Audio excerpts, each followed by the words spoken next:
Hi everyone, সবাই আশা করি সবাই ভালো আছেন। আমার হাতে দেখতে পাচ্ছেন 3 কেজি পরিমাণ আমরা এখন মাখাবো।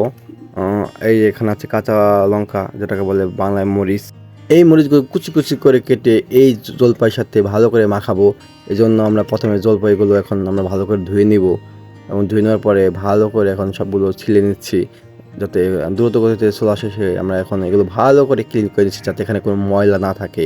এবং তারপর আমরা এগুলোকে কুচি কুচি করে কাটবো, যাতে আমাদের সাথে এই মরিচ এবং লবণ ভালো করে মিশতে পারে। এবং দেখতে পাচ্ছেন আমাদের লঙ্কাগুলো ভালো করে কুচি কুচি করে কেটে নিচ্ছি, এবং যাতে এর সাথে ভালো করে মিশে। এবং এখানে আমরা শুকনো মরিচগুলো পুড়িয়ে আনছিলাম, যাতে এগুলো ক্রিসপি হয় এবং ভাঙতে সহজ হয় এবং এই জলপাইয়ের সাথে ভালোভাবে মিশতে পারে।